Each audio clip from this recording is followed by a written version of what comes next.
There is a profound danger that walks among us, a danger not made of visible weapons or obvious hostility, but one that wears a mask, polished and convincing, to pass unnoticed into the most intimate corridors of our lives. This danger is not a stranger in the alleyway, nor the enemy on the battlefield, is the malignant narcissist, a shadow-cloaked predator who thrives in the hidden spaces of human trust, intimacy, and vulnerability.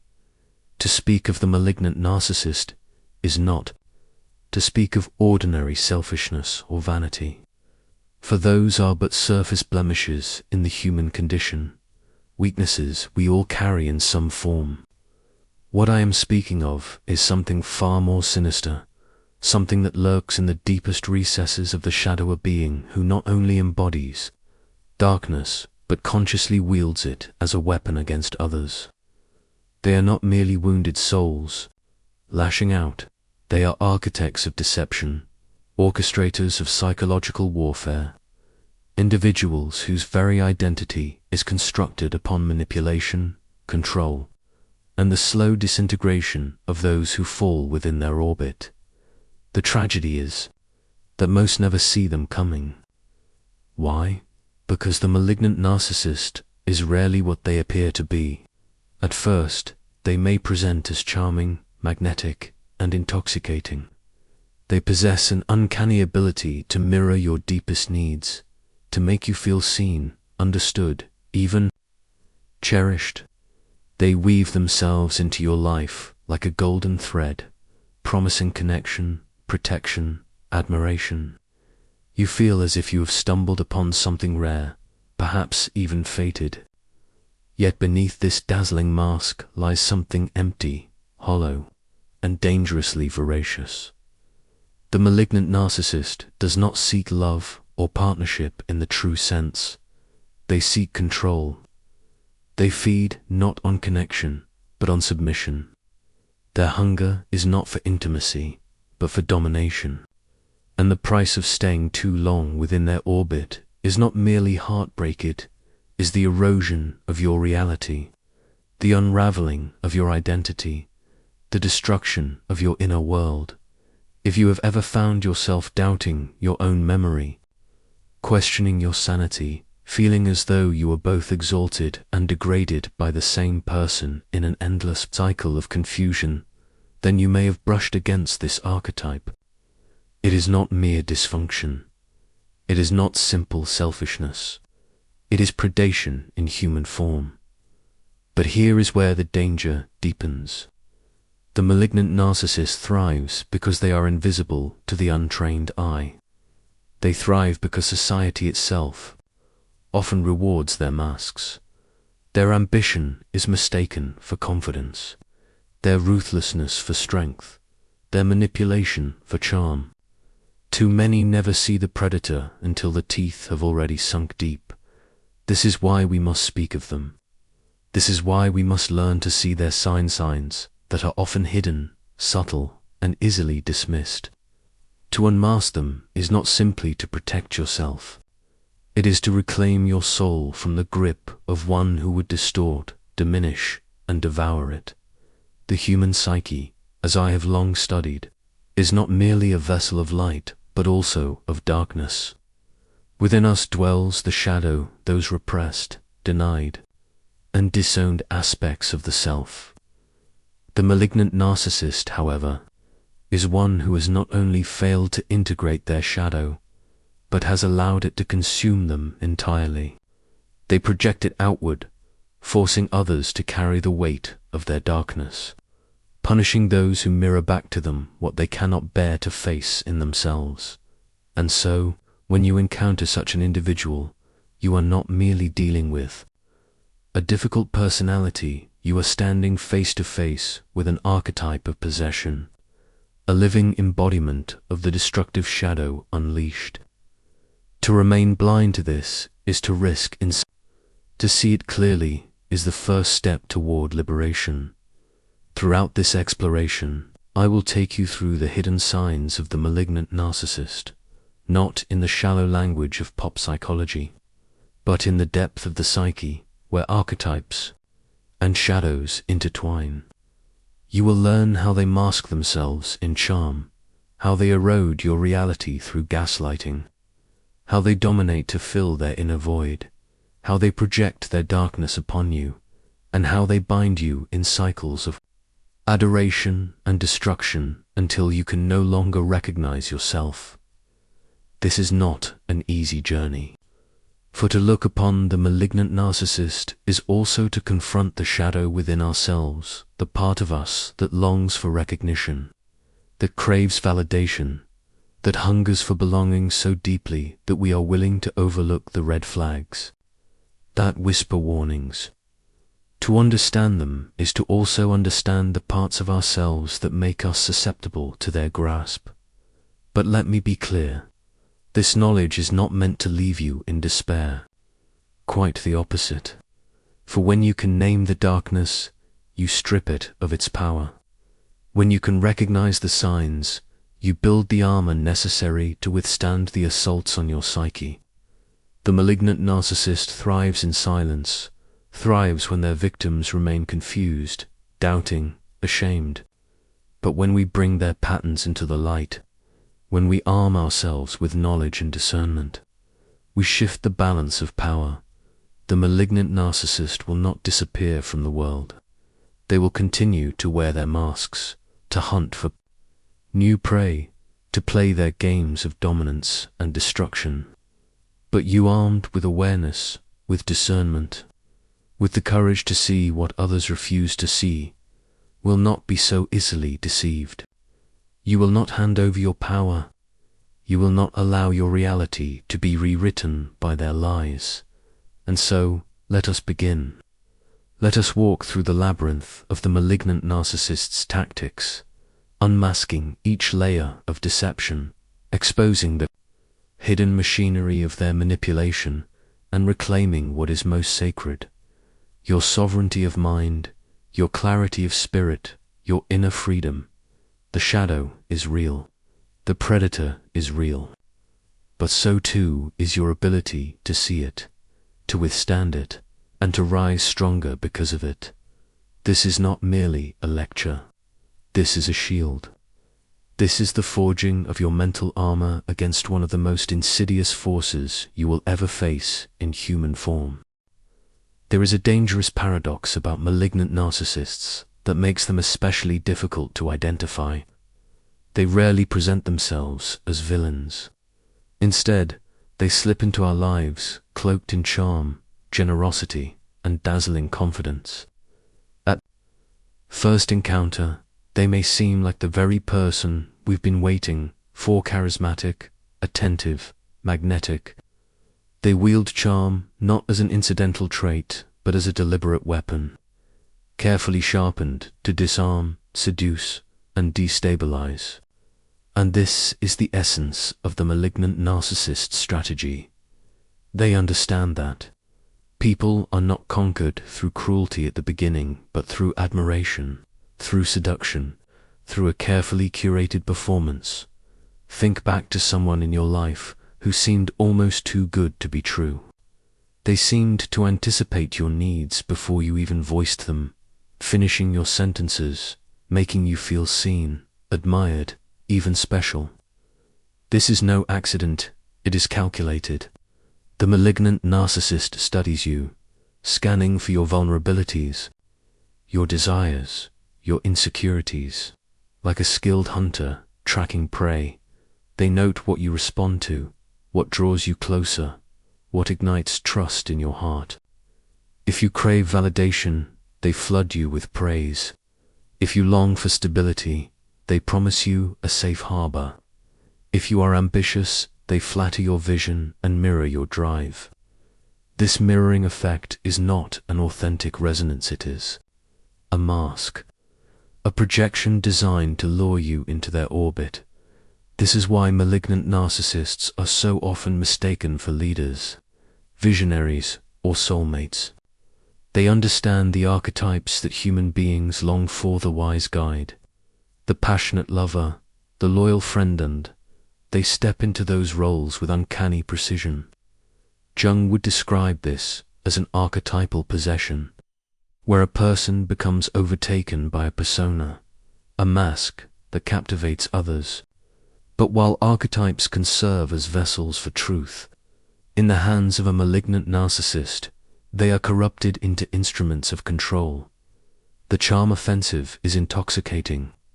In the glow of their attention, you may feel a surge of vitality, as if you've been seen for the first time in your life. This is what makes the narcissist so dangerous. They do not conquer through overt dominance, but through subtle intoxication. You are seduced into dependency before you even realize it. And once that dependency is established, the mask begins to slip, and the cruelty emerges. But here is the sinister genius of this charm. It creates confusion. When they later belittle you, exploit you, or manipulate you, you cling to those early moments of light. You think, this isn't who they are. I've seen their goodness. Maybe if I just try harder, that version will return. And in this way, their initial charm becomes a prison. You hold on to the mask long after it has been discarded, mistaking a performance for a person. Let us take this deeper into the psychological realm. Jung spoke of the persona, the mask we present to the world. For most people, the persona is a social necessity, a way of navigating society without exposing every private thought.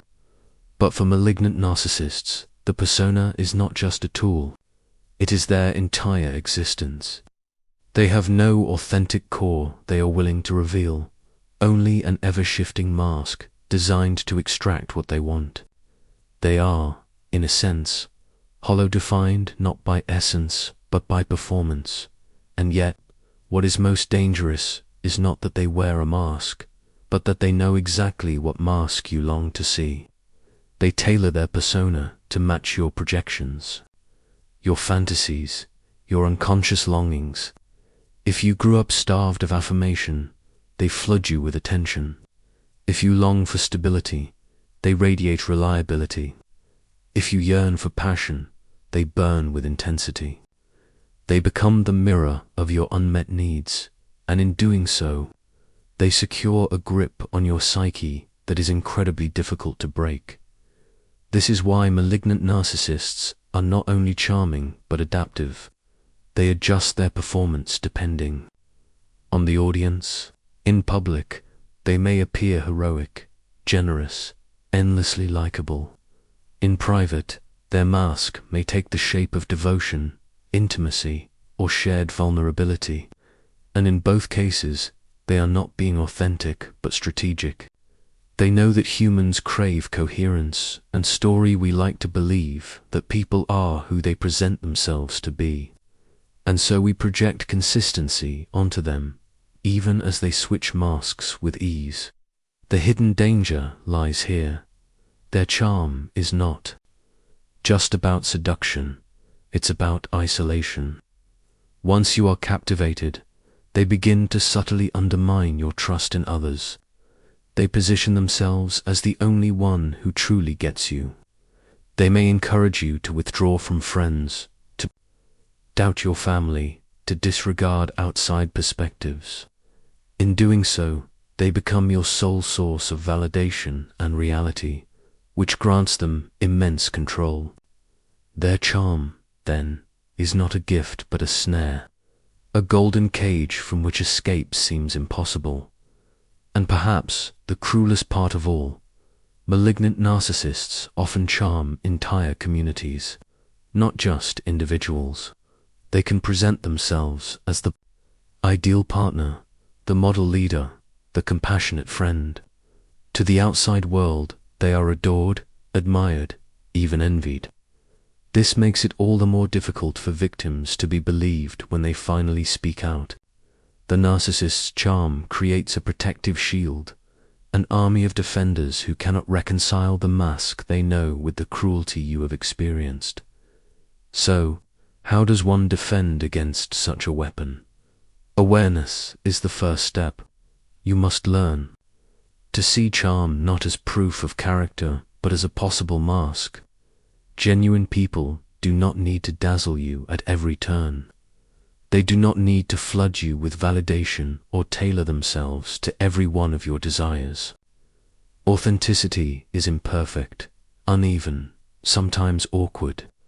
It does not feel like intoxication, it feels like reality. But malignant narcissistic charm always has a too perfect quality, as if scripted.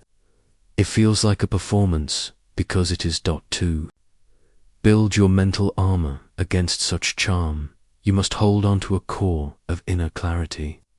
Do not let the intoxication of admiration sweep you into dependency. Pause and ask, does this person's behavior align with consistency over time? Do their actions match their words when no one is watching? Do they respect my boundaries even when it inconveniences them? If the answer is no, then no amount of charm should sway you. Remember, charm is not love, and flattery is not respect. A mask can only hold for so long before it slips, but by the time it does, the damage may already be deep.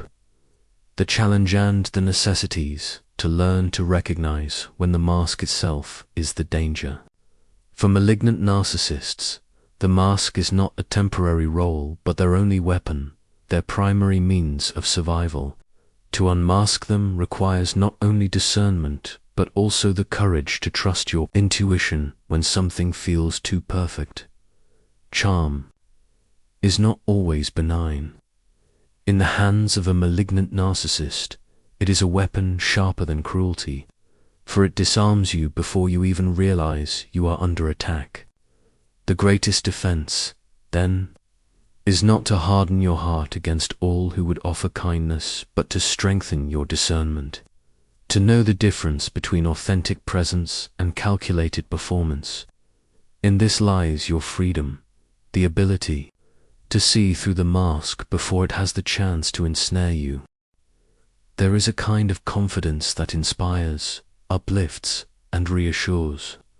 True confidence radiates quietly, without needing to dominate or demand recognition. But malignant narcissism distorts this natural self-assurance into something grotesque, weaponized, and corrosive. The narcissist does not simply believe in themselves. They construct an entire mythos around their superiority, a psychological empire built on illusions. Jung spoke often of the danger of the inflated ego, the individual who mistakes themselves for something larger than life, someone beyond criticism, beyond accountability. And it is this inflation, this pathological grandiosity, that forms the third hidden sign. You are in the presence of a malignant narcissist. At first, it may be difficult to distinguish between confidence and grandiosity. The narcissist is skilled at appearing impressive, persuasive, even magnetic. They draw people in with stories of extraordinary success, unique abilities, or unparalleled visions. They craft an aura of inevitability, as though greatness has been stitched into their very being. And yet, beneath this shimmering surface, something darker pulses.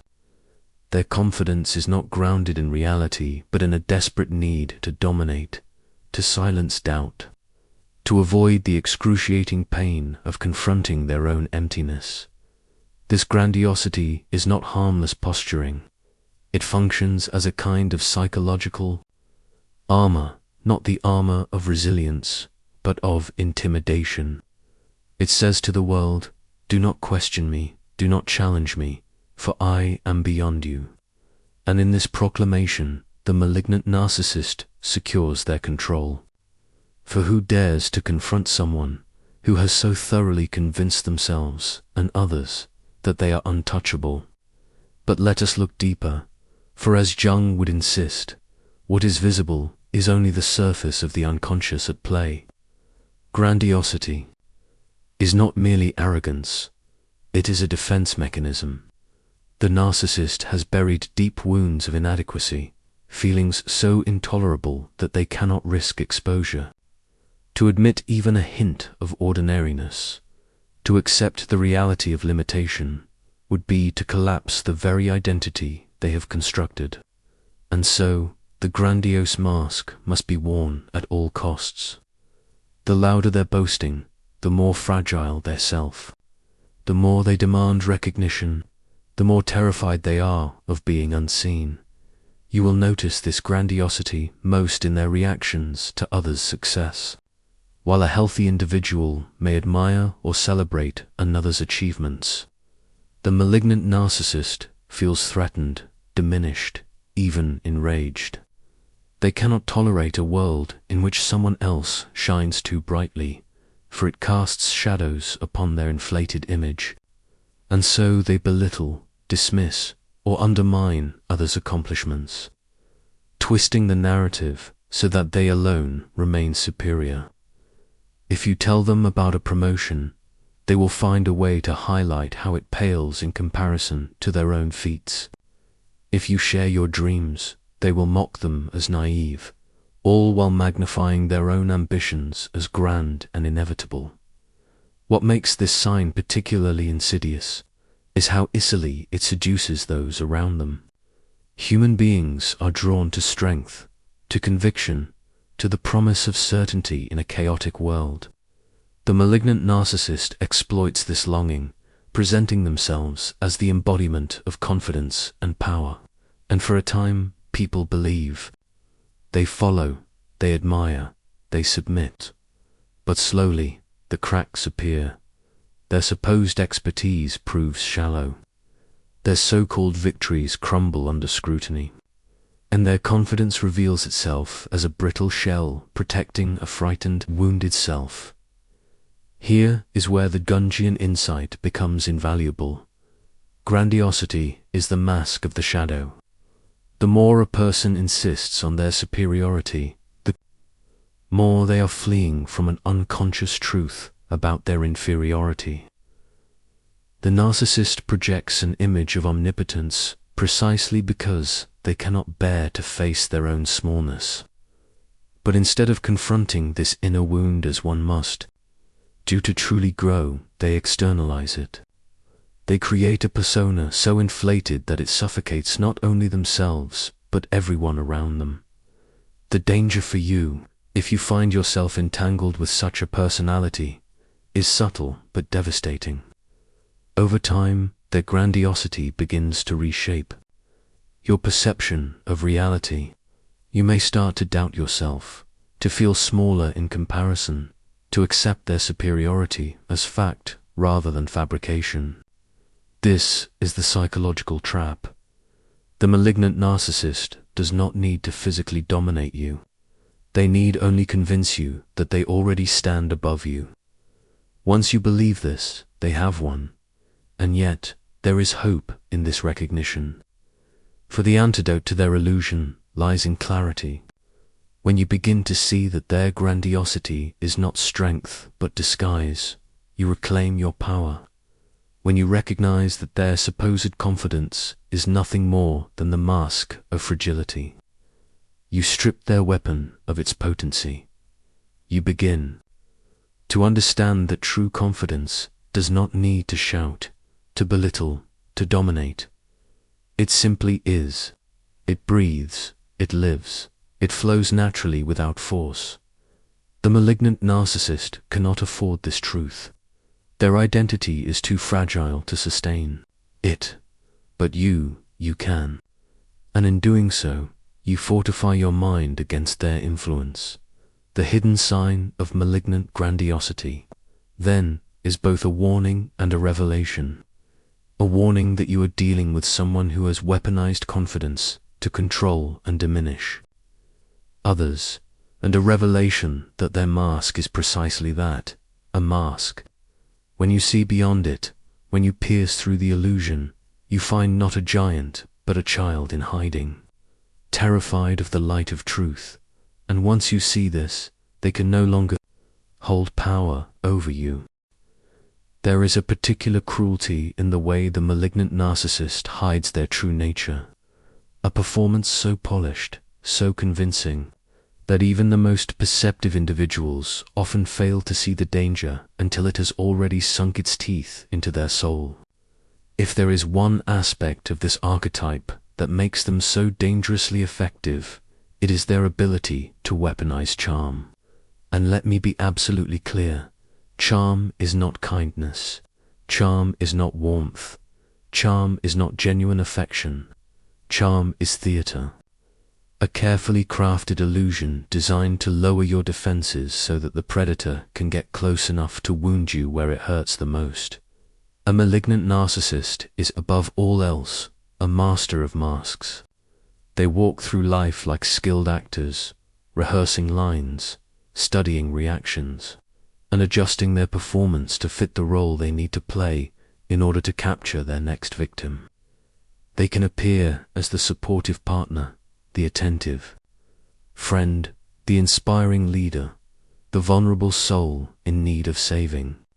And yet, beneath every mask is the same unrelenting hunger for control, for power, for the psychological dominance that feeds their fragile and fragmented sense of self. This is where the danger lies, because unlike the overt tyrant whose abuse is visible, the malignant narcissist lulls you into trust, seduces you with their charisma, and makes you believe that you've encountered someone extraordinary. They pull you into a dance of illusions, where your intuition whispers that something is amiss, but your mind clouded by their performance struggles. To accept that someone who appears so genuine could possibly harbor such darkness, let us examine this charm, this manipulative charisma, and how it functions not as a gift, but as a weapon of entrapment. Charm, as camouflage charm, operates like a hunter's camouflage. The malignant narcissist knows that if they approached you with their raw hunger for dominance exposed, you would recoil, you would flee.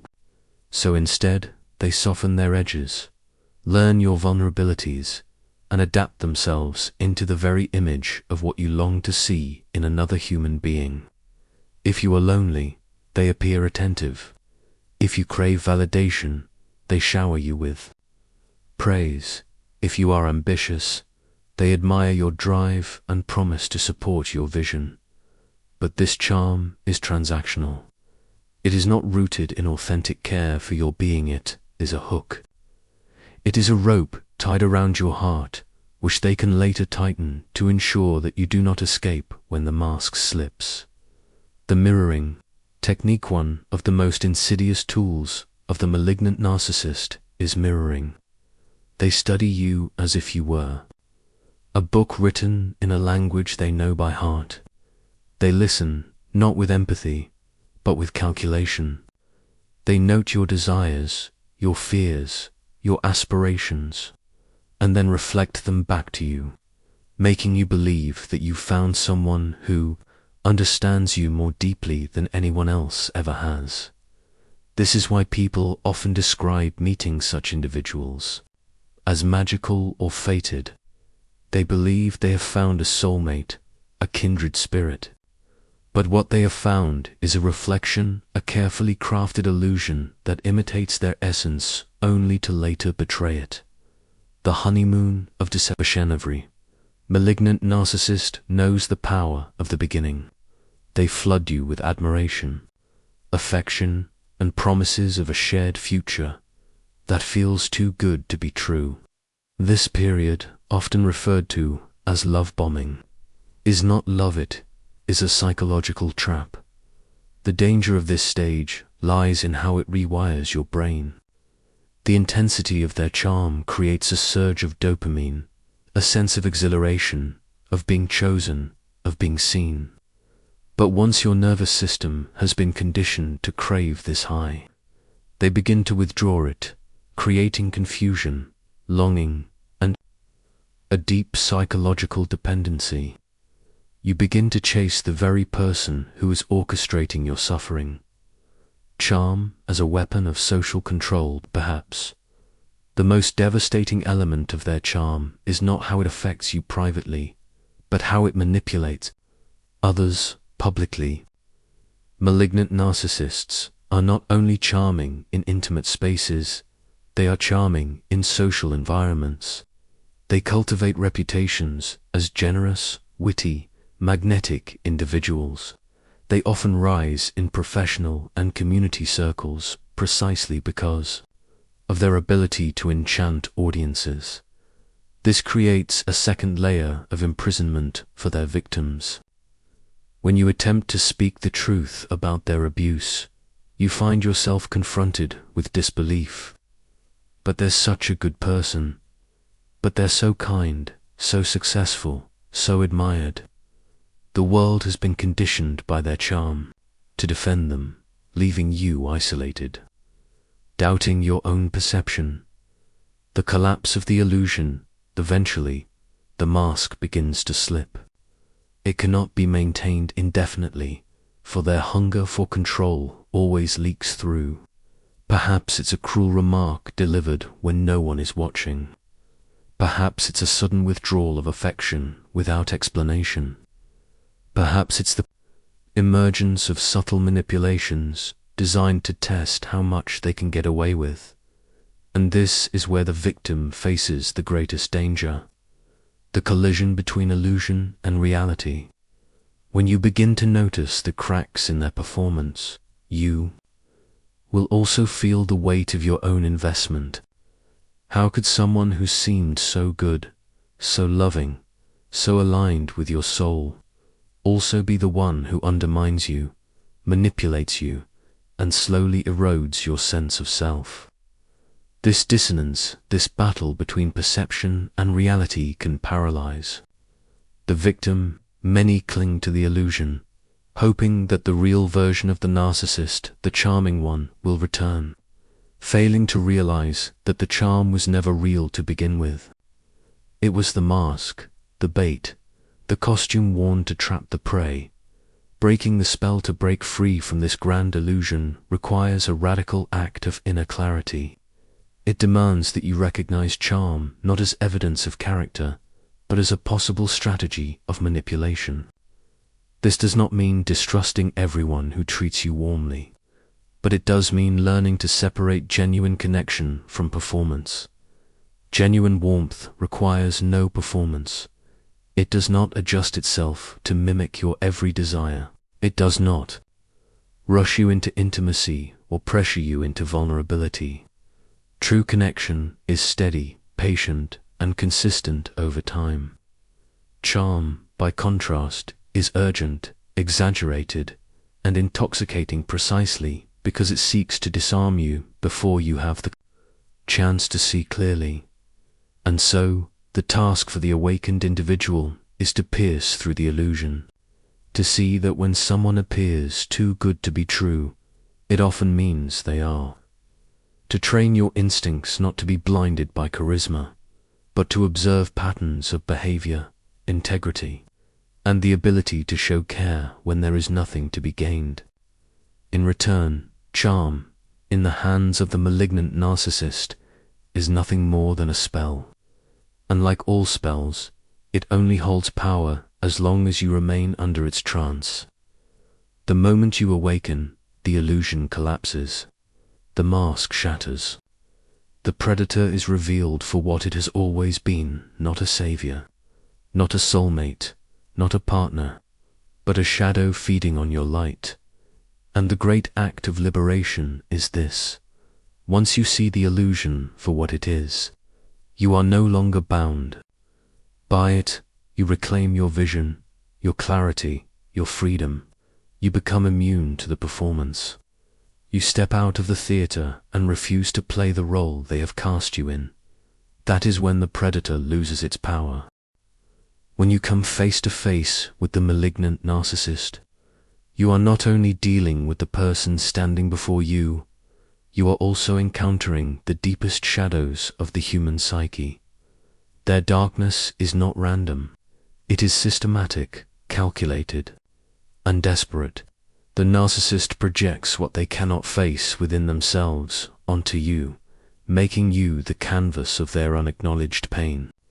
They live in denial of their own inadequacies, their insecurities, their wounds, and so they cast them outward. assigning them to you like a burden you never agreed to carry. This is the essence of projection, a psychological defense mechanism, as old as humanity itself. When a narcissist feels worthless, they call you unworthy. When they feel small, they belittle you. When they are terrified of being abandoned, they make you feel replaceable. This constant displacement of inner torment onto another human being is not just manipulation, it is an attempt at survival, for in facing their own reflection, they would crumble. Here lies the terrifying truth. The narcissist is at war not only with you, but with themselves. Every lie they tell, every game they play, every mask they wear is armor against the unbearable truth that deep within there is nothing.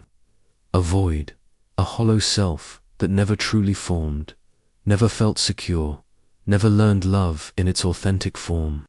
And you, without realizing it, become both their target and their mirror. They seek to destroy you precisely because you reflect what they cannot bear to see in themselves. The narcissist cannot tolerate your wholeness. They cannot stand your the ability to feel deeply, to connect honestly, to love without an agenda.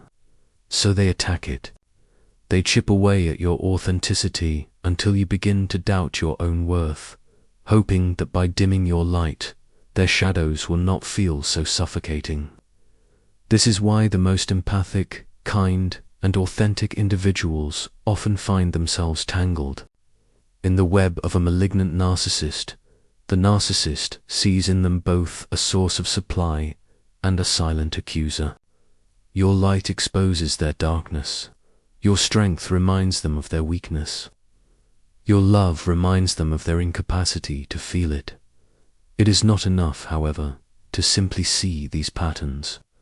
To truly survive the malignant narcissist, you must learn to build a wall between their projection and your identity. This is where the concept of psychic boundaries becomes essential. You must learn to recognize, this is not mine, this belongs to them. When they tell you that you are unworthy, it is because they feel worthless. When they make you feel invisible, it is because they live in terror of being unseen. When they attack you for imagined flaws, it is because they cannot accept their own. The more you internalize this truth, the stronger your armor becomes. But there is a deeper danger. Spend too long with a malignant narcissist, and you may begin to mistake their voice for your own. Their judgments become your self-criticism. Their disdain becomes your shame. Their narrative begins to rewrite your reality. This is the final trap, the colonization of your mind by their shadow. It is here that many victims lose themselves completely, no longer able to distinguish where the narcissist ends and where they begin.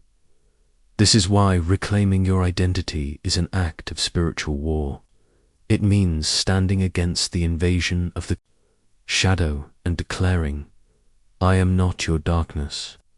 I am not your wound. I am not the reflection of your self-hatred. To do this, you must anchor yourself in something deeper than their manipulations of truth, a belief, a self-awareness that no one can take from you. It is through this anchoring that you not only survive, but emerge stronger. Ultimately, the malignant narcissist's shadow is a plea for recognition. But you are not responsible for healing it, for entering their abyss, for saving them from themselves. To try is to drown with them.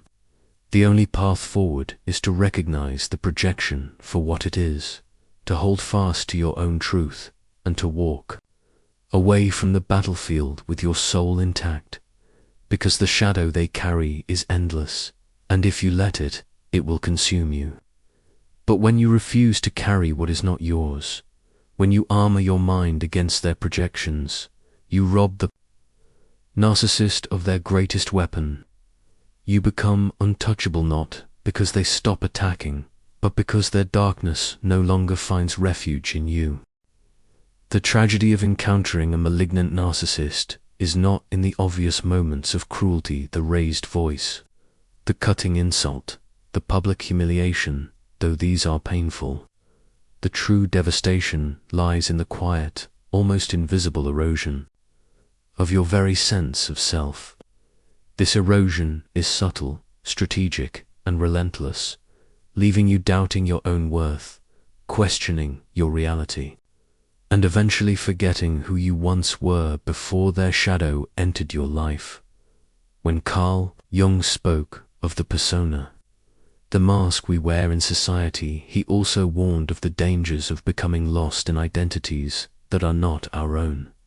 With a malignant narcissist, this danger becomes amplified. They chip away at your core being, replacing your authentic self with a distorted reflection that exists solely to serve their ego. Over time, your voice becomes quieter, your choices fewer, your freedom smaller, until you no longer recognize the person in the mirror. This is not accidental. A malignant narcissist is a master craftsman in identity erosion. They begin with admiration, creating a sense of safety, convincing you that you are seen, valued, and understood. But slowly, they weave in their critiques, their comparisons, their belittling remarks disguised as jokes, their constant insistence that they know better. Bit by bit, your confidence is stripped. You second-guess your decisions. You apologize for things you never did wrong. You begin to live not as yourself, but as a character in their story, a puppet whose strings they hold tightly. The most insidious part of this erosion is that it feels natural while it's happening, like water carving through stone. The narcissist's influence wears you down so gradually that you do not notice the canyon being formed. One day you find yourself silencing your laughter because they once told you it was too loud.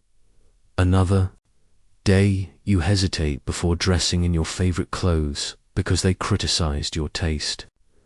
Eventually, you stop sharing your opinions altogether, because every opinion is met with ridicule, dismissal, or cold indifference.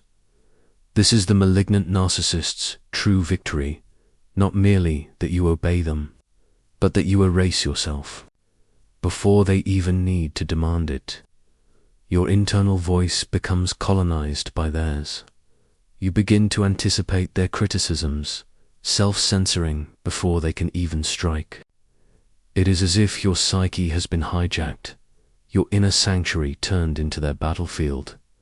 But there is another layer here, one that Jung would remind us of, the unconscious complicity we sometimes play in this dynamic. The narcissist does not only strip your identity, they awaken something within you, a wound, an insecurity, an archetypal shadow that makes you vulnerable to this erosion.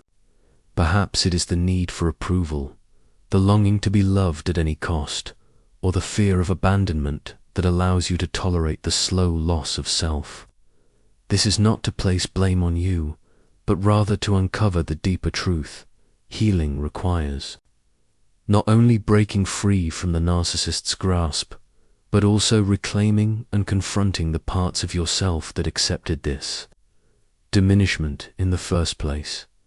To understand the process, consider the following subtle strategies by which a malignant narcissist erodes identity. The withholding of validation. They rarely acknowledge your achievements, or they dismiss them as insignificant. Over time, you stop pursuing your passions, because the joy of accomplishment is always met with emptiness. The constant comparison. They compare you to others, making you feel perpetually inadequate. You begin to strive not for your own growth, but to meet some impossible standard set by their shifting expectations. The gaslighting of reality. They deny events, twist words, and claim you are too sensitive. Eventually, you doubt your memory, your perception, your judgment. The redefinition of you. They tell you who you are as emotional, weak, overreacting, and through repetition, you begin to internalize these labels. forgetting the truth of your own being. It is here that the deepest damage is done, for once. You forget who you are. You lose the foundation upon which your boundaries, desires, and self-worth are built. Without identity, you are malleable clay, easily shaped into whatever form the narcissist desires. But Jung also taught us that the psyche holds within it the seeds of its own renewal. Even in the midst of identity erosion, there is always a deeper self that remains untouched, waiting to be reclaimed. The work of healing is not simply escaping the narcissist, but rediscovering that hidden self part of you that remembers joy, that speaks truth, that burns with creativity, that cannot be extinguished. This reclamation requires patience and courage. It means peeling away the false narratives that were imposed upon you and asking, what do I believe? What do I love? What do I value? Who am I when no one is watching? It requires grieving the years you lived under another's shadow, forgiving yourself for the silence you endured, and daring to rebuild a life that feels authentically yours. The malignant narcissist thrives on keeping you small, uncertain, dependent. Your greatest act of rebellion, therefore, is to remember yourself, to step out of their narrative and write your own. Every time you choose to laugh freely, to dress as you please, to speak your truth without apology, you reclaim another piece of your identity. And with each piece reclaimed, the narcissist's power fades, for they can only control the version of you that forgets its own strength. The erosion of identity is one of the most dangerous weapons of a malignant narcissist, but it is also the very place where liberation begins. For once you see the erosion clearly, once you name it for what it is, you awaken the capacity to reverse it. You are not the person they told you you were. You are infinitely more. And when you finally remember this, the spell breaks and the chains fall away. When we arrive at the end of this journey, it is essential to pause and reflect, not merely on the intellectual understanding of what a malignant narcissist is, but on the deeper psychological, emotional, and even spiritual implications of recognizing and confronting one. The conclusion is not simply a neat bow to tie the conversation together. It is a crucial act of integration, the process by which knowledge becomes embodied wisdom, the kind that protects you for life. Without integration, even the most profound realizations dissolve into the mist of daily life. But when integrated, these realizations become your mental armor, a shield against manipulation, an anchor against chaos, and a compass guiding you back to your authentic self whenever you feel lost.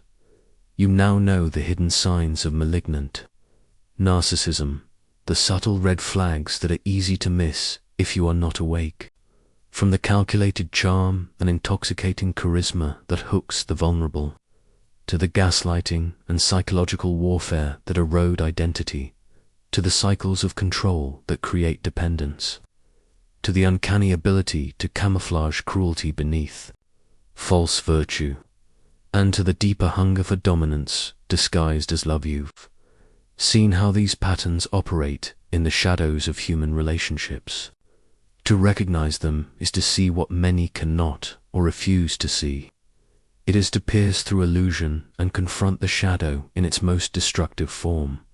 But recognition alone is not the end. It is the beginning. The true challenge lies in what you do with this awareness, because awareness is a blade it can cut away illusion. But if wielded without courage, it becomes nothing more than an ornament.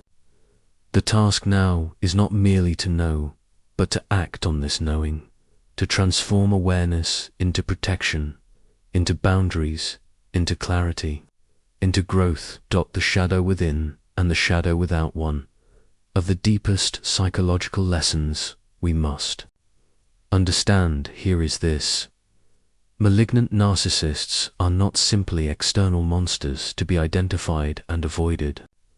They are also living embodiments of the shadow within the human psyche. To study them is to study not only the pathology of another, but also the unintegrated darkness within ourselves.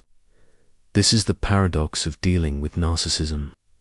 On the surface, it seems to be about them, their cruelty, their manipulation, their sickness. But if you follow Jung's teachings, you will realize it is also about us. Why did we attract them? Why did we stay? Why did their words have power over us? Why did we abandon our own truth for theirs? The malignant narcissist exploits the cracks in our armor. They do not create our wounds, they find the ones that already exist. They sniff out insecurity, shame, guilt, unhealed childhood trauma, and self-doubt, and they weaponize them against us. To recognize this is not to blame yourself, but to understand that healing is not complete until you examine the soil in which their control took root.